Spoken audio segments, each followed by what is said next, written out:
hidden deep in the old Appalachian backwoods, where the trees leaned close as if trying to whisper warnings, there stood an abandoned log cabin that had a reputation locals refused to discuss, a place hunters avoided, hikers pretended not to see, and even animals skirted around as if sensing something deeply wrong in its silence.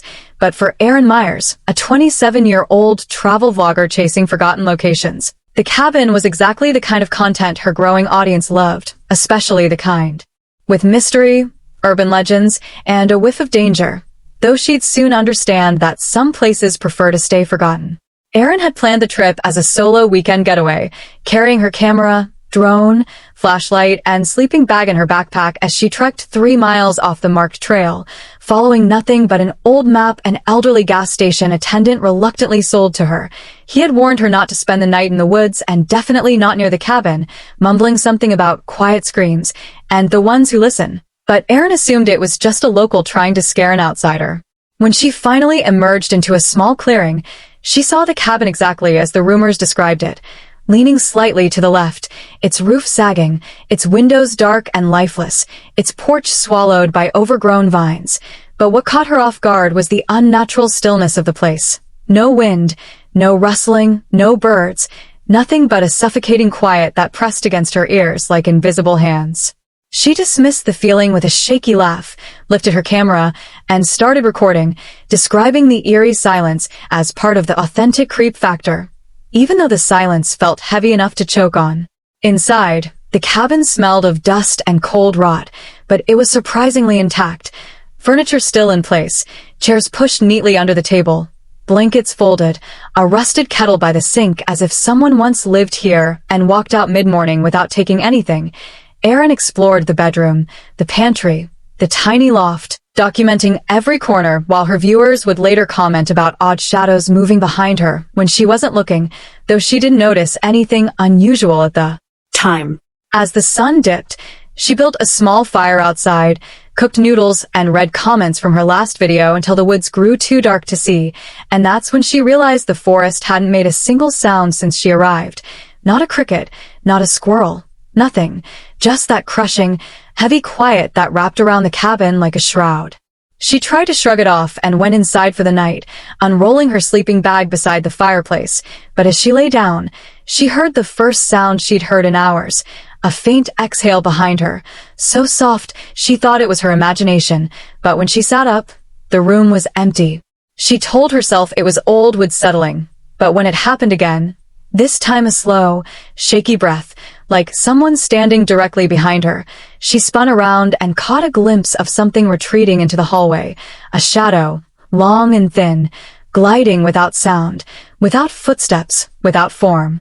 Heart pounding, she grabbed her flashlight and followed the shadow into the small corridor that led to the bedroom, but the doorway was empty, and the silence returned so suddenly that her ears rang. Erin returned her sleeping bag, deciding to keep the flashlight in her hand and record audio on her phone, just in case. But when she pressed record, her phone froze, then rebooted, something it had never done before.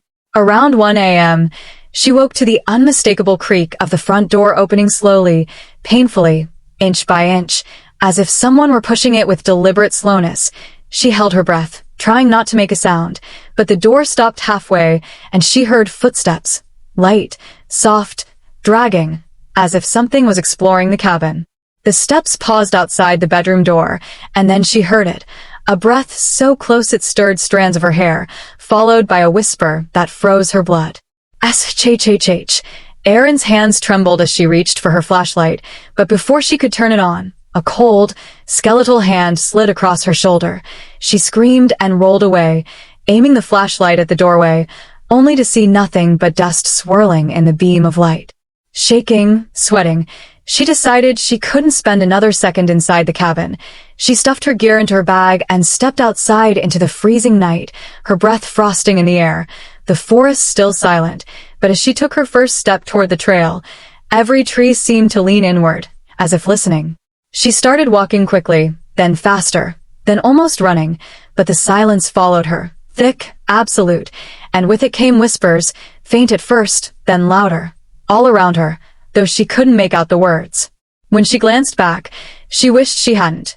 The cabin door was wide open, and there were shapes, tall, thin, shadow-like figures, standing inside the doorway, motionless, facing her, as if waiting for her to return. Panic surged through her, and she sprinted through the forest, branches slapping her face, roots catching her feet, but the silence pursued her like a living thing. Even her own footsteps seemed muffled, swallowed by whatever force was hunting her.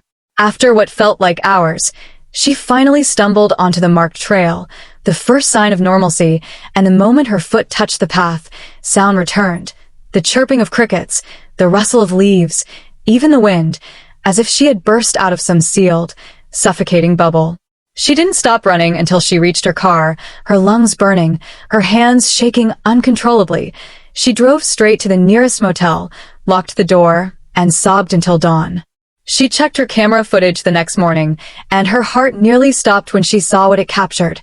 Every time she spoke inside the cabin, a faint figure stood behind her, its face blurred, its limbs too long, its head tilted, and in several frames, its shadowy fingers hovered inches from her neck. Worst of all was the audio. Beneath her voice, beneath her breathing, there were whispers repeating the same word over and over. Stay, stay, stay. Erin posted a short warning video telling people never to visit the cabin, never to approach it, never to follow her map, but viewers accused her of staging the footage, calling it fake, a publicity stunt. But Erin knew the truth. She could still feel the presence behind her sometimes, late at night, when the house grew too quiet, and even though she moved states, changed numbers, erased her online presence, she still woke most nights to the same breath on her neck, the same whisper. SHHHH, and sometimes, on the nights when the silence becomes too thick, she can swear she hears the cabin calling her back.